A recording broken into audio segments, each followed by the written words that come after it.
So, we are doing a podcast here this morning on Boys in the Hood for our humanities class. We want to discuss themes of love in Boys in the Hood, the film from, was it 1997, I think? It might have been earlier than that. I think it's early 90s, Early 90s. 91, 92. Features some really good actors: Cuba Gooding Jr., Lawrence Fishburne, Ice Cube. Really great movie with a lot of intricacies in the relationships between the characters. It's very depressing at times, but has a lot of lessons we can learn from it. So we wanted to discuss that. So we'll go around the table here and introduce ourselves. I'm Sebastian. I'm Reese. I'm Dawson. Lawrence. And we've got a set of questions here that we're going to go through and sort of bounce off each other, figure out what kind of ideas we have on each of these topics, what our experience with the film was, what we learned from it, and I say get started, right? So, first question. So the first question is to discuss Trey's life at the beginning of the film, and we're going to talk about what we think of his relationship with his mom was like. How does he show Storge love, and basically going to go from there. All right. So, does anybody have any ideas about that off the bat? Yeah, I think she does show pretty strong Storge love. She seems to really care about him. Even though she has her own thing going on in life, she's trying to get a degree, but she knows that he needs a strong father figure in his life, especially being a young black man. So she's willing to put her love for him aside, send him over to Furious, and try and teach him some responsibility, teach him how to be a man. Yep. Yeah, and I'm sure it was really difficult for a mother to basically give up a hold over her son, especially at the young age whenever he was probably like 12 at the time, maybe even younger, when he went to his father's house. So I'm sure that was really tough for the mom. On top of that, like, given her experience, given the fact that she lived in LA, she lived in South LA, she knew what her son was gonna be put through in that, which makes it even more challenging. And a lot of people might argue that it was reckless, it was irresponsible of her to send him there, but he wasn't going to get what he needed going to first of all, going to school with a teacher who was rather racist to him. He wasn't getting the academic experience he needed. So kind of is like his mom kind of sent him into like a really dangerous situation because it wasn't like a very safe neighborhood as we see later in the film. But regardless, she sends her son there just because of the father. So that really kind of shows that she did care. Shows how much she trusts. And trust the dad. Yeah, there's a lot of trust in Furious. And it works. It does, we see later in the film that Trey grows up and he's gained a lot of responsibilities, learned a lot from his dad. And you talk about like learning responsibility, not to stereotype, but he's living with a single mother who's going to school at the time. She does not have the she does not have the capability. She doesn't have the time. She doesn't have the time. She doesn't have the experience. He's her only child, Plus, as a group full of guys, I think we can all agree that dad's always a little more heavy. Yeah. Mom's gonna baby you a little bit. Dad teaches you how to be a man. And you need heavy if you're in a tough environment. You need heavy. So now we're going to kind of move on to our second point, and we're going to discuss Trey's life as a child in LA. We're going to discuss his life with his dad, Furious, and we're going to talk about what we thought of his life versus the lives of Doughboy and Ricky, which were his childhood friends. Yeah, I think he makes a good foil for both of them because you can kind of see they don't really have that strong father figure in their life, and you see later on, you see the outcome of that. You see Doughboy getting involved in drugs, going to prison. Ricky, not so much, but I think sports is what's keeping him off the street, and I'm sure he's got coaches and stuff like that that would keep him in line. Doughboy, no direction whatsoever, no father figure, no coaches, no special talent like Ricky. And that's what you get. You get gangbangers and drug dealers. gets caught in the cycle. And that's what life was like in South LA. Grow up poor, and the options, the opportunities to get out of that are so extraordinarily limited. It's a very challenging environment, and Trey clearly deals with that very well. He does well in school. He's got friends. He's got prospective relationships, and we see at the end of the movie he must be doing really well in school because he gets into Morehouse, very very highly respected school. Um, and so we know that he's putting in work. He has got that responsibility that we talked about in the first question. And we still do see Furious layering on those same lessons, keeping it tough for him, making sure that he's on his feet and he's not complacent. Yeah, also, when you look at Trey's life and Doughboy and Ricky, they're kind of like the three outcomes that you have in this situation. You got Ricky, who eventually escapes this environment. You got Doughboy, who sadly falls into the system. And then you have Ricky that doesn't want to be part of the system, is trying to get out, but he ends up also falling into the system because He gets killed. oh yeah, he gets killed. He wasn't directly involved, but Yeah, and there's a lot of symbolism. There's a lot of symbolism in that death because I maintain that Ricky did absolutely nothing wrong. Ricky made every correct step, and I think that is made very evident when his mother goes to the mailbox and pulls the envelope out with his passing SAT score that would have Yeah. got him into college on a full ride athletic scholarship. He put in the work, and by no doing of his own, because the conflict that got him killed was not of his own doing. It was Trey's conflict. It was Trey's interpersonal conflict. He gets killed. very sad stuff. So moving on to our third point, we're going to discuss how Trey and his father bond. Does it seem like loving? Why or why not? Yeah, I think it's that traditional like tough love you get from your dad. Yeah, Like he's Definitely. not gonna bomb him the same way his mom does, being all sweet to him, but your dad's giving you that kind of tough talk. It sucks in the moment, you don't like it. Maybe it's upsetting, but later on, like I feel like it just makes y'all closer. And you see later on, like he looks up to his dad later in life. Well, Mhm. maybe doesn't appreciate having to rake the leaves every night or whatever, but Yeah. he really appreciates having that father figure later, where Doughboy and Ricky really don't. And with one of the first scenes we see with Furious, he makes his son spend like all afternoon raking up the leaves. That's like our first uh, time we get to see his father, and that's like a good first impression, I think, to set up how they interact in the film. The director was very, very, very careful about how these scenes were laid out, and is known for that level of care. And John Singleton, right? yeah, I think and so it's important to look at that because you can look later and you see in the film like when Trey hops out the window and goes off to go kill the guys who killed Ricky with Doughboy and all their buds. Um, Furious is frantically searching for him. There's a level of fright because Furious is now a somewhat successful businessman with a family and a house. He's got his life together, and he was able to break out of that so-called cycle. And he's scared more than anything. He is scared more than anything that his own son will fall back into that. Every action he takes is, it's tough, but it's because he is terrified for his son. Yeah, and it shows that he truly does love his son, Yep. even though he's very, very hard on him a lot of the times. So now we're kind of gonna discuss Trey's friendships with Doughboy, Ricky, and Chris, and who we think the best friend is to Trey and why. I mean, I think we can rule out Doughboy first off. Probably Ricky. I would think everybody agrees with that. Like they're both on that path of trying to make it out of the hood, in their own respective ways. But they share that responsibility. They're both fighting.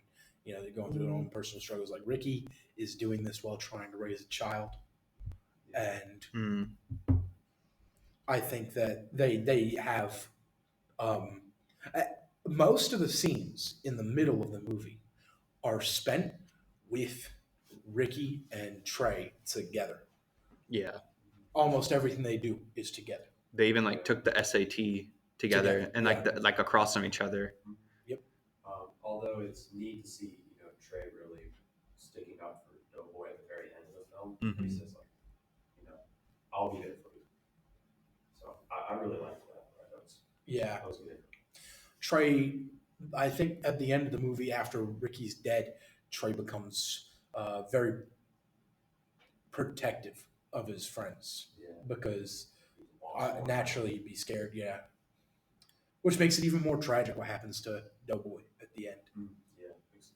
Yeah. Yeah. Moving on to another one of Trey's relationships, we're going to talk about him and Shanice. Do we think this is a form that will they develop pragma love at all? Why or not? So they it just starts out as a high school relationship, and it's portrayed like a high school relationship would start out at the beginning, but the gradually they show that there is a deeper connection between the two. Mhm. Um, they're they understand each other well. They're both academics. Trey goes to Morehouse, of course, but Shanice ends up going to the all girls college. I can't remember what it's called. The all girls college right by Morehouse. There's a historically black university for exclusively girls, and she goes there too. So they even move together. They go to not the same college, but pretty much the same college. There's a dedication between the two. Um, they're the right types for each other. It makes it seem like, and the fact that that is brought up at the end in the before the credits when they're rolling through what happens to each of the characters at the end, the fact that they mention that specifically makes you think that something concrete is there. Yeah, I definitely feel like the film kind of set the kind of like the foundation for them to start into that pragma love. Yeah. But it's kind of like we don't really get to see if it really takes off. But I'm sure it was very likely that it did later on. Yeah. A lot of the mistakes that Trey makes in the middle of the movie and his relationships, where sometimes he's a bit reckless, he doesn't call back, stuff like that. He's a bit nervous. Dissolves. He was really close to losing her. Yeah. A few times. It sort of dissolves toward the end. Yeah. He especially like you've got to imagine after he loses Ricky that he's going to be much more careful about his relationships. Yeah, I agree. Yeah. Might not be wasn't too careful at the beginning with how he treated, Shanice, and that relationship almost didn't treat it seriously enough. Yeah. All right. So next we're going to talk about how the film is about the community of the South Central LA, and we're going to just discuss love in the context of the neighborhood.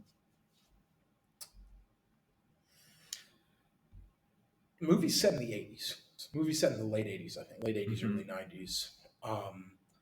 At South Central LA, even still today, but especially back then, was not a very safe place because of all sorts of reasons, redlining, discriminatory districting practices. South Central LA was zoned practically exclusively for poor people, and when you're poor, you can become desperate, especially if like you can't get a job, and I mean that's what you're in a big city. It can be hard to get a job.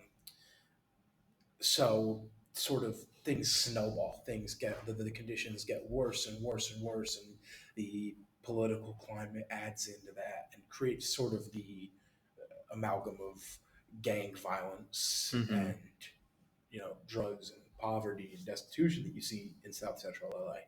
And being born in none of these boys had a choice to be born in there. None of these Yeah. none of these boys had a choice to be born in there. Many of their parents would have fought tooth and nail to get them out of there, and just couldn't achieve it because it is that hard to get out of that. And when you're put under that kind of stress, when you're put under that kind of duress, that's where culture comes out because that stress, even though there may be no or there may be no difference or sorry no similarities on any other level between you and somebody else living in the hood in a different part of the hood, you both live in the hood. You both live in a poor area. You both are going through that same experience. That kind of that brings people together and creates culture. Mhm. Some of them have to stick together to Yeah, Yeah. manage, just even get by. strength in numbers. Yeah. Furious does like a really good portion of this where he's talking in front of the billboard. Yeah, about gentrification. Yeah, and it kind of like that would be like a agape, kind of like he's trying to say we should all stick together. We need to learn to love one another instead of fighting. Like, Instead of shooting each other. yeah, And it starts out as a hostile encounter, seemingly. You know, the guys are walking up to him. Ricky and Trey are kind of nervous about it. They think there's going to be a problem. And as soon as Furious puts all this stuff into context, everyone comes together, and you really do see that community. mm-hmm. You know, that community They're from love up by together. they're from up by Crenshaw. Going down to Compton's like going to a different country for them. It is you just don't usually go down to Compton. You know, it's not. I mean, there would be no point in doing it other than being in danger. Um, you know, different types of people live in different areas. That's how gangs operate. And so Furious does a really good job of putting the boys under stress, which kind of opens them up to learn something. You see that billboard there. It's even though Ricky and Trey are not from Compton, they see the billboard and they understand They understand the gentrification. They understand that could be happening to them. It's happening to these Mhm. boys here in Compton, but it could be us. Is what they're thinking. Really opens their minds to something they never really realized before. And community becomes necessity.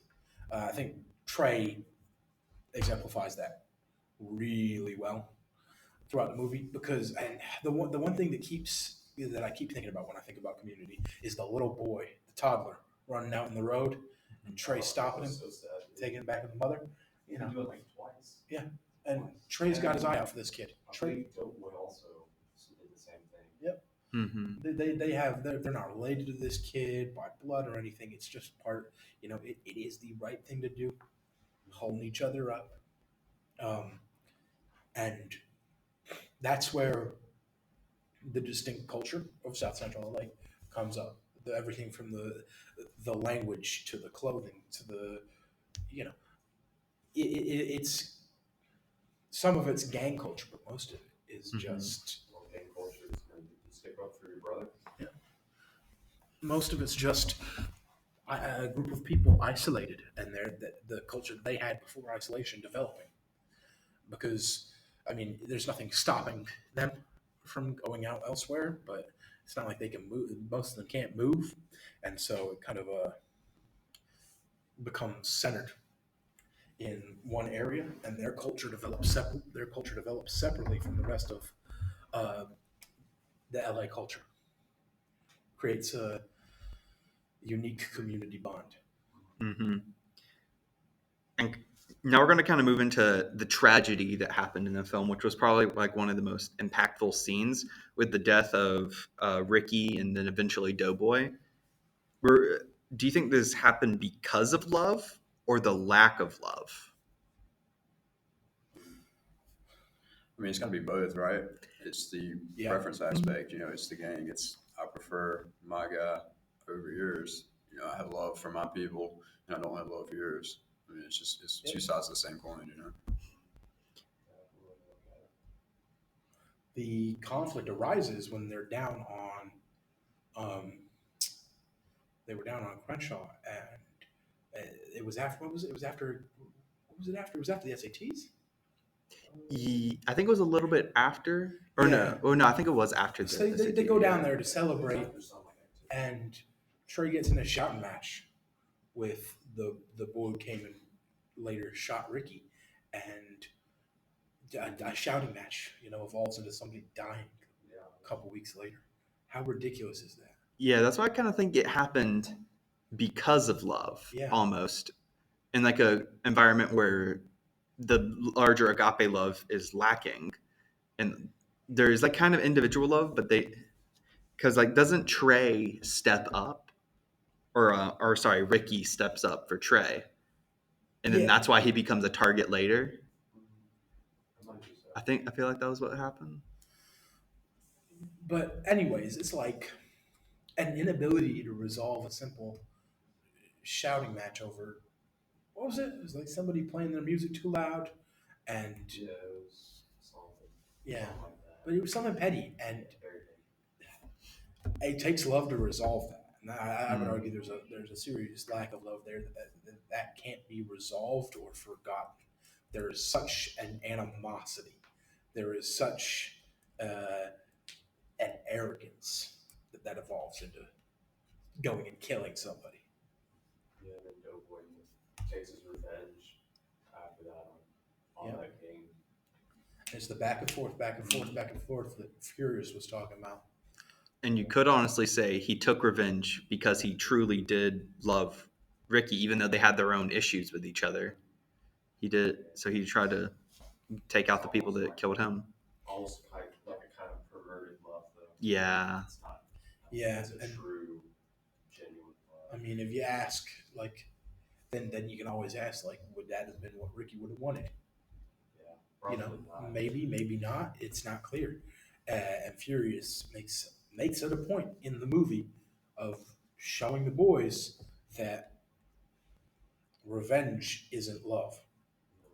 You know, it's just you're killing each other. You're doing exactly what the people who are trying to get rid of us want. You know? Yeah.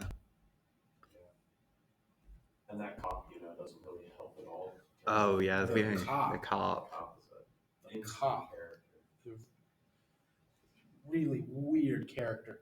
I've talked about how, like, as far as Trey's mom goes, I've talked about how Trey's mom probably fears that Trey grows up outside of the hood.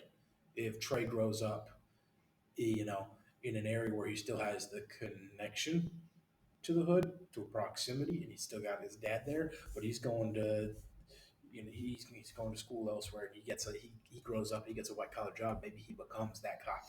Maybe Trey becomes that cop. Sort of the racist, abusive, a bully. Yeah, it's like trying to swing out, punch you right back. Yep. Mm-hmm. Having that experience in the hood, as traumatizing as it was, and Ricky's mom obviously didn't mean for him to be traumatized. That prevents him from becoming that. Sometimes you'll learn best when you burn your hands. Yeah. Yeah, kind of moving on to our final point is we're going to try and connect this to other works that we've done in the class. Yeah. So I guess the first thing you'd start with is the poems, because the poems are going to be the easiest to talk about. We went over quite a few poems. The one that stands out the most to me, I can't remember what it was called. It was the one about the guy in the cabin and his father had lit the fire. And those winter nights. yes, those winter nights. Yeah. I'll have to get the name of the author of that. Also, can you pull that up? Yeah. That one stands out to me Mm-hmm. because that's about a father's actions not being appreciated by the son. Yeah.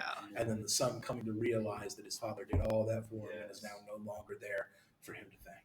I definitely feel like that was how his relationship, Trey's relationship with Furious was.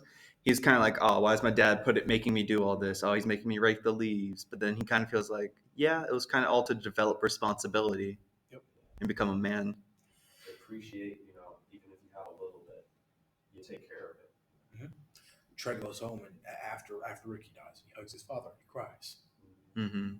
That's the single most important person to Trey is his father.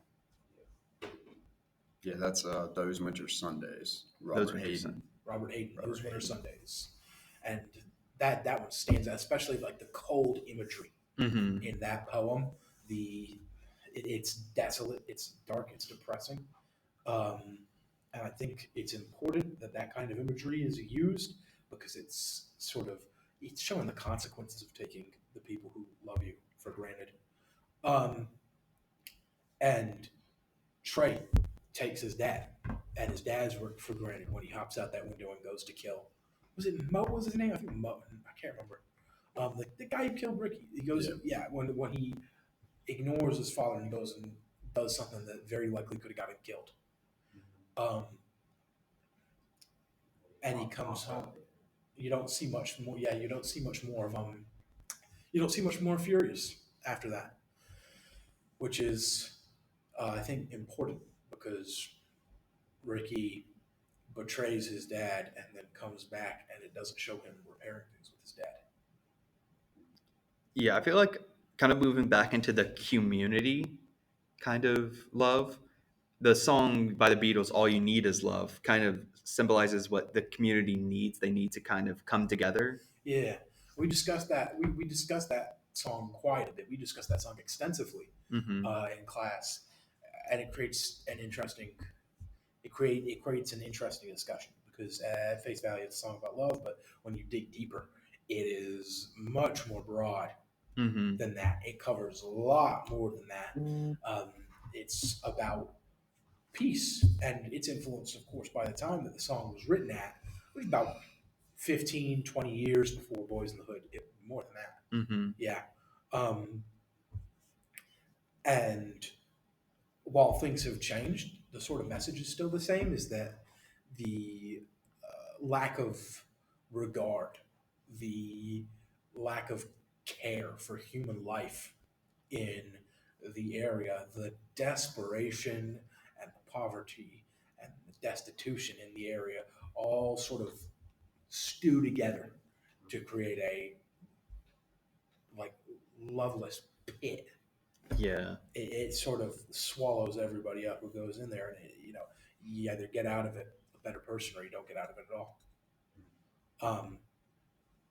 And for Trey, because he chooses the sensible path, he chooses the path of love, he chooses the path of peace. He gets out of the car at the end. He gets out of the car before going to kill Hmm. the guy who killed Ricky. He chooses that path and he gets out, and I think that's symbolic.